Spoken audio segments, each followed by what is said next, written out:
Hello and welcome to food મંત્ર by Surabhi Vasa. આજે આપણે ઇન્સ્ટન્ટ રવા ઢોકળા બનાવવાના છે.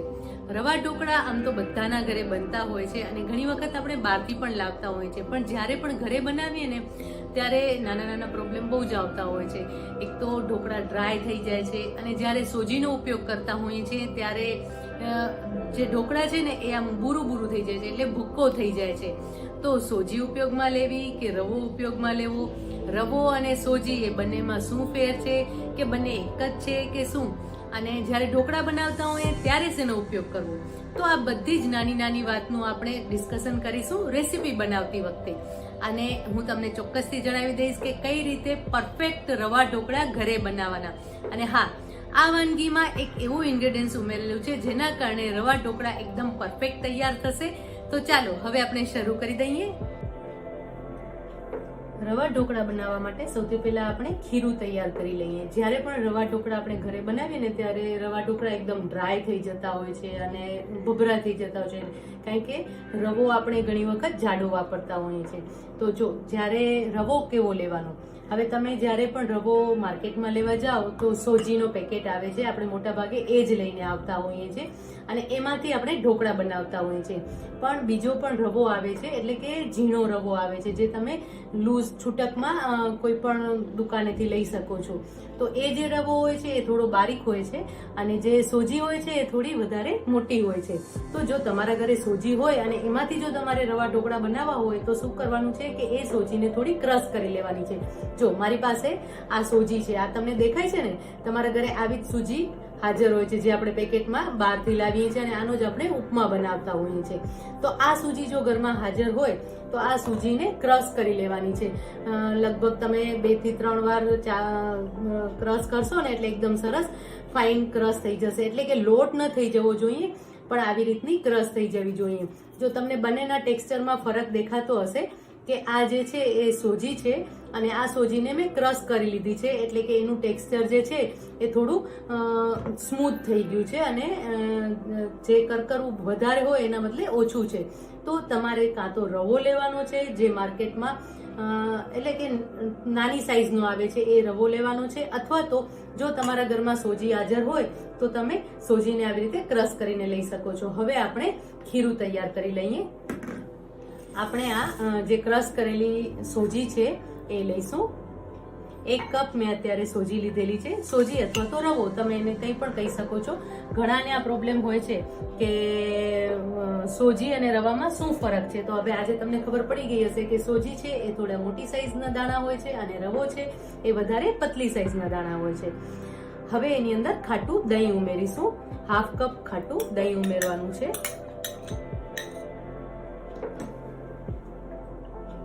બહુ જ ઈઝી છે અને આ ઢોકળા એકદમ ઇન્સ્ટન્ટ છે, ફટાફટ તૈયાર થઈ જાય છે અને આ ઢોકળા નાસ્તામાં બહુ જ સરસ લાગે છે. એની સાથે આપણે અત્યારે 1 કપ પાણી પણ ઉમેરી લઈશું. હવે આ ખીરું મિક્સ કરી લઈશું. કોઈક અચાનક ગેસ્ટ આવી જાય ને તો પણ આ ઢોકળા બહુ જ સરસ લાગે છે, સોફ્ટ પણ લાગે છે અને ખાવામાં પણ બહુ જ સરસ લાગે છે. જુઓ, આ રીતે ખીરું તૈયાર કરી લેવાનું છે. હવે એની અંદર આપણે અત્યારે 2 ટેબલસ્પૂન ચોખાનો લોટ ઉમેરવાનો છે. ચોખાના લોટથી એનો સ્વાદ પણ બહુ જ સરસ આવે છે અને એનું ટેક્સચર એકદમ ચેન્જ થઈ જાય છે. ઘણી વખત મેં કહ્યું એ પ્રમાણે કે સોજીના જ્યારે પણ આપણે ઢોકળા બનાવતા હોય કે રવાના ઢોકળા બનાવતા હોય ત્યારે બહુ જ ડ્રાય લાગે છે. તો જ્યારે તમે ચોખાનો લોટ ઉમેરશો ને ત્યારે એનું રિઝલ્ટ એકદમ અલગ જ આવશે. અત્યારે પણ ટેક્સચરમાં ફરક પડી જાય છે. મિક્સ કરી લેવાનું છે.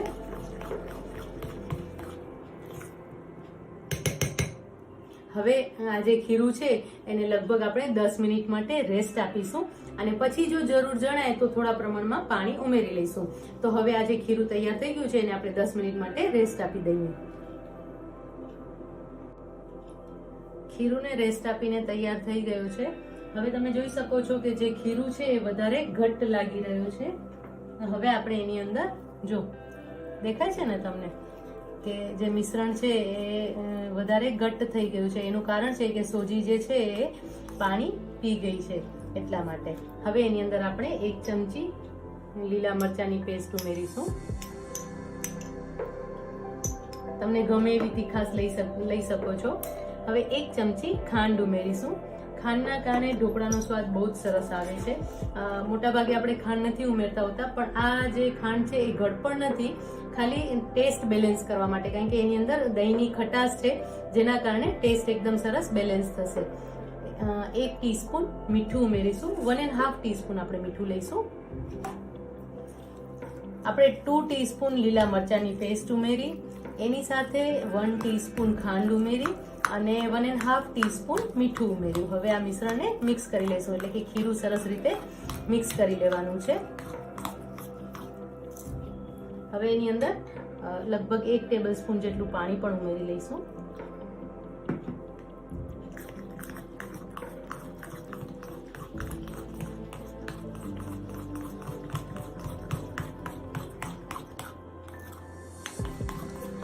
ખીરું છે એની કન્સિસ્ટન્સી મીડિયમ રાખવાની છે, એટલે કે બહુ જ ઘટ્ટ પણ ન હોવી જોઈએ અને વધારે પ્રમાણમાં ઢીલી પણ ન હોવી જોઈએ. આ રીતની આપણે કન્સિસ્ટન્સી ખીરું માટે રાખવાની છે. હવે જુઓ, હવે આ ખીરું તો સરસ તૈયાર થઈ ગયું છે.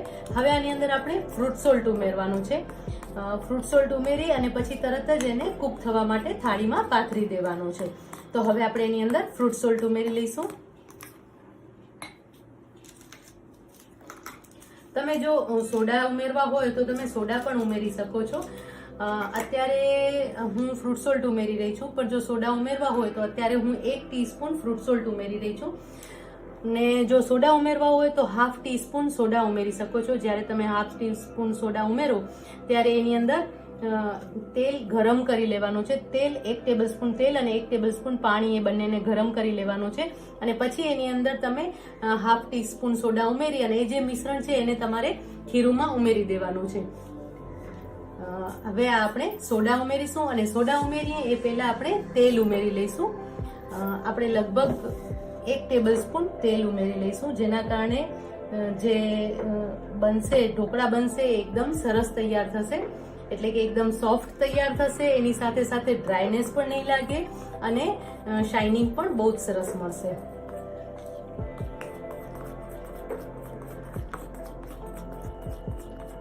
બધી જ સામગ્રી ઉમેરી લઈએ ને પછી લાસ્ટમાં આપણે ફ્રૂટ સોલ્ટ ઉમેરવાનું છે. હવે આપણે ફ્રૂટ સોલ્ટ ઉમેરી લઈશું.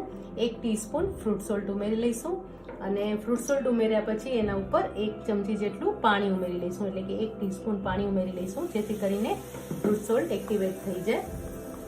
પ્રોપરલી મિક્સ કરી લઈશું.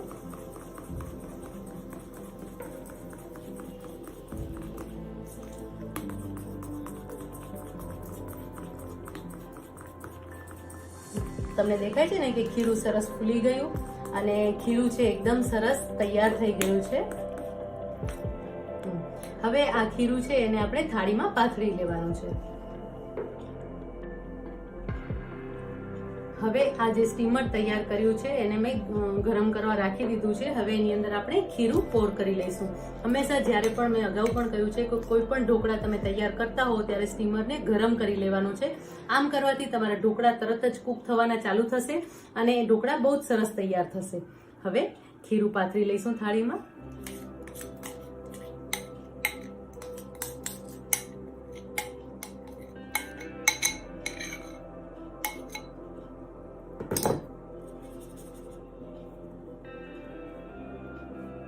ઉપરથી થોડા પ્રમાણમાં લાલ મરચું પાવડર છાંટી લઈશું.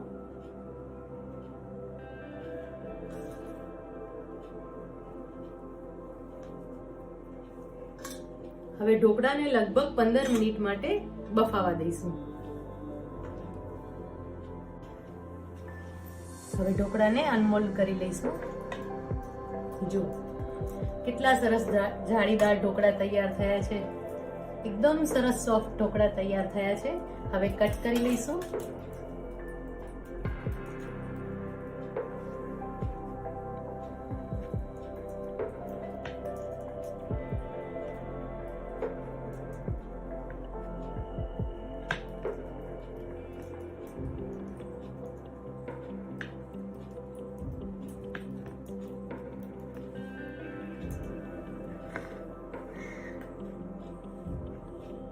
આ ઢોકળા એકદમ સરસ સોફ્ટ તૈયાર થાય છે અને એટલા ઇન્સ્ટન્ટ તૈયાર થઈ જાય છે ને કે ઘરે કોઈ ગેસ્ટ આવે ને તો તમે અડધો કલાકમાં એમને સર્વ કરી શકો છો.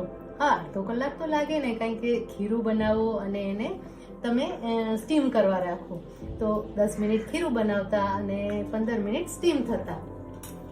હવે આના પર થોડું લાલ મરચું પાવડર છાંટી લઈશું. આપણે નીચે તો છાંટ્યું જ હતું, ઉપર પણ થોડું લાલ મરચું પાવડર છાંટી લઈશું.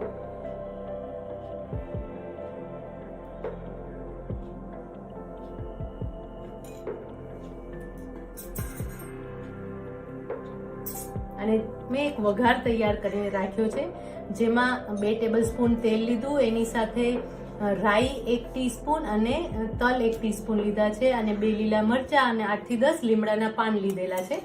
હવે આજે મેં વઘાર તૈયાર કર્યો તો એ વઘાર આપણે ઢોકળા પર ફેલાવી લઈશું.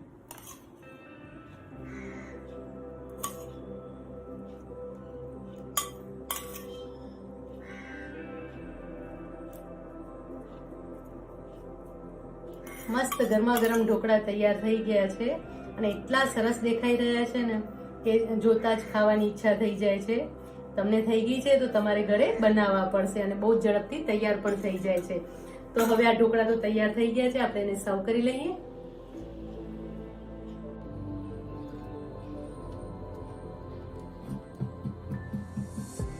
ઢોકળાને સર્વ કરી લઈએ.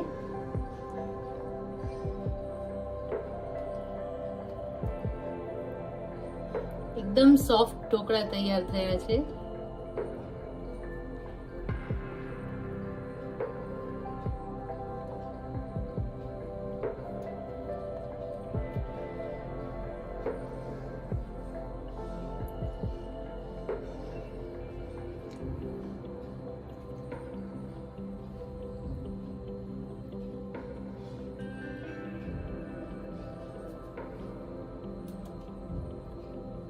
એકદમ સરસ ઢોકળા તૈયાર થયા છે અને આ ઢોકળા તમે ઘરે એક વખત બનાવશો તો વારંવાર આ ઢોકળા તમારા ઘરે બનશે, કારણ કે એકદમ ઈઝી છે, ખૂબ જ ઝડપથી તૈયાર થઈ જાય છે અને ટેસ્ટી તો છે જ. તો મસ્ત મજાના રવાના ઇન્સ્ટન્ટ ઢોકળા તૈયાર છે. આવી જ નવી વાનગીઓ સાથે, નવી વાતો સાથે ફરી મળતા રહીશું. ત્યાં સુધી બાય બાય.